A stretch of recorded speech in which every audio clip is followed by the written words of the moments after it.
أظلم ممن منع مساجد الله أن يذكر فيها اسمه وسعى في خرابها أولئك ما كان لهم أن يدخلوها إلا خائفين لهم في الدنيا خزي ولهم في الآخرة عذاب عظيم.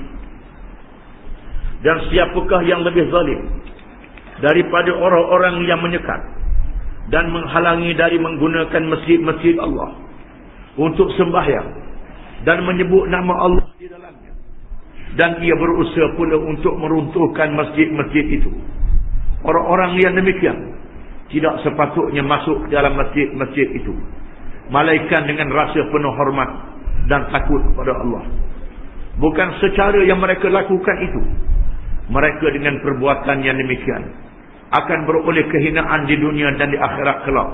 Mereka mendapat azab seksa yang amat besar. Tafsir ayat ini juga terdapat kekhilafan di kalangan ulama tafsir, dan boleh dirangkum kekhilafan ini. Ada ulama yang mengatakan ayat ini bersempena dengan orang-orang Kristian yang marah terhadap orang-orang Yahudi apabila orang-orang Yahudi membunuh Nabi Zakaria dan Yahya, dan mereka nak bunuh Nabi Isa alaihissalam. Di mana puak-puak Kristian, setengah ulama mengatakan Rom yang menganut agama Kristian, sanggup mengizinkan Bakhta Nusar yang kafir, yang musyrik menyerang Baitul Maqdis, lalu meroboh masjid Baitul Maqdis, tempat ibadat Baitul Maqdis, yang menjadi tempat ibadat Nabi-Nabi dan Rasul alaihimussalatu wassalam, membakar kitab-kitab agama. Mereka sanggup perkara itu berlaku. Kita orang Islam diajar, kalau kita bertengkar sesama Islam, kita naklah bersabar. Bersabar selagi orang Islam itu mendirikan sembahyang. Walaupun dia berlaku zalim, kita bersabar. Kalau dia tidak mendirikan sembahyang, telah melakukan kekufuran, kita disuruh bersabar juga, tetapi dengan sempadan yang lebih ke depan daripada bersabar terhadap kezaliman orang yang sama-sama Islam. Kita tidak diizinkan sekali-kali mengerahkan musuh Islam, menghancurkan Islam, dengan sebab kita berbalah sesama orang Islam, sebagaimana yang dilakukan oleh orang Arab yang telah mencetuskan apa yang mereka sebut As-Sawratul Arabiyyatul Kubra, revolusi Arab yang besar, untuk menjatuhkan kerajaan Osmaniyah Turki dengan bantuan British dan Perancis, bantuan orang barat yang bukan Islam. Maka jatuhlah kerajaan Osmaniyah. Negara-negara Arab ditakluk oleh penjajah Inggris dan penjajah Perancis, dan mereka membuat perjanjian Sasbigo yang terkenal, yang memfaraidkan wilayah-wilayah kerajaan Osmaniyah di kalangan kuasa-kuasa penjajahan. Itu akibatnya. Setengah ulama mengatakan ayat ini berkait dengan orang-orang musyrikin yang menghalang Rasulullah sallallahu alaihi wasallam untuk mengerjakan umrah bersama dengan sahabatnya, kerana selalu rindukan Mekah. Maka Nabi SAW mengajak sahabatnya pergi ke Mekah, sehingga bermimpi-mimpi masuk ke Mekah. Mimpi seorang Nabi adalah benar. Lalu Nabi memakai ihram, membawa senjata pakaian sahaja, bukan senjata untuk berperang. Tiba-tiba mereka menghalang Nabi SAW, menyekat Nabi SAW dari masuk Mekah. Walaupun sudah memakai pakaian ihram, Nabi menghantar Sayyidina Uthman untuk berunding. Sayyidina Uthman telah ditahan, menyebabkan Nabi SAW dan para sahabat bimbang keselamatan Sayyidina Uthman. Mungkin Sayyidina Uthman radhiyallahu anhu telah dibunuh. Lalu berlakulah bai'atus syajarah yang terkenal, yang disebut oleh Allah, yadullahi fawqa aydihim, tangan Allah di atas tangan-tangan mereka yang berjanji setia dengan Nabi SAW untuk sehidup semati bagi membela Sayyidina Uthman yang dikatakan dibunuh itu. Tiba-tiba Sayyidina Uthman tidak dibunuh.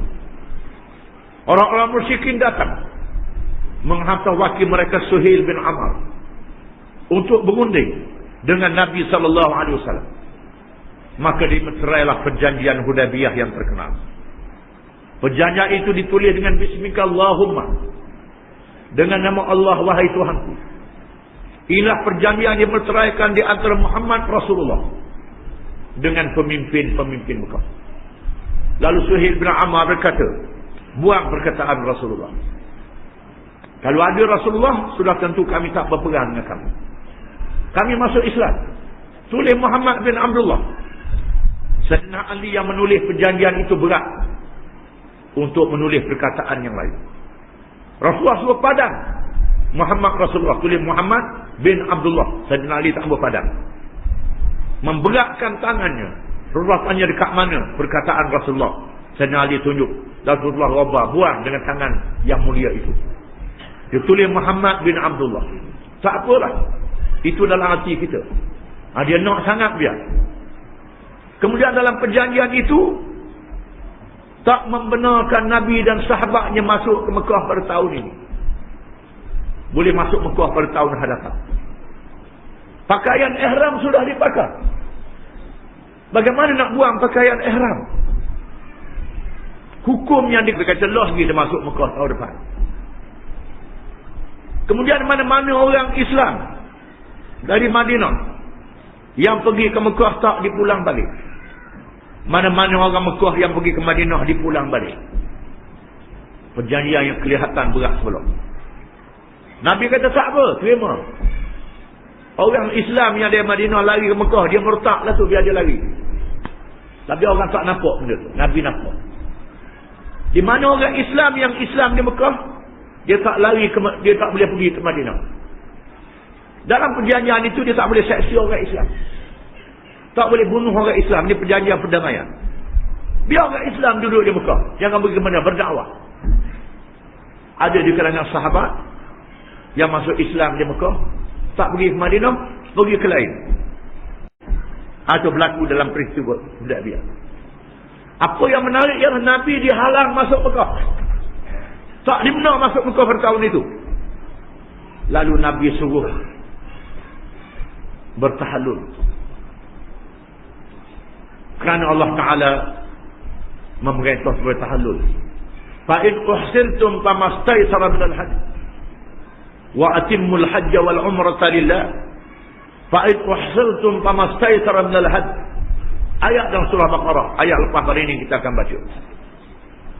Jika sekiranya kamu hendaklah sempurnakan haji dan umrah, sekiranya kamu dihalang, tak dibenar masuk, pakaian ihram sudah dipakai, berlaku peperangan di tengah jalan, pakaian ihram sudah dipakai, sudah niat ihram, kerajaan Saudi tak bagi visa sampai dijudah dah, dijudah sudah niat macam mana nak buat, tak dibenar. Kerana pemerintahan ni dia boleh berlaku macam dia tak ada, dia orang buat umrah, dia halang. Bagaimana nak buat? Tak boleh buang pakaian ihram begitu saja. Allah Ta'ala kata famastaysara minal hajj. Hendaklah dia sembelih binatang dam, dia sembelih unta ataupun kibas, kemudian bertahallul.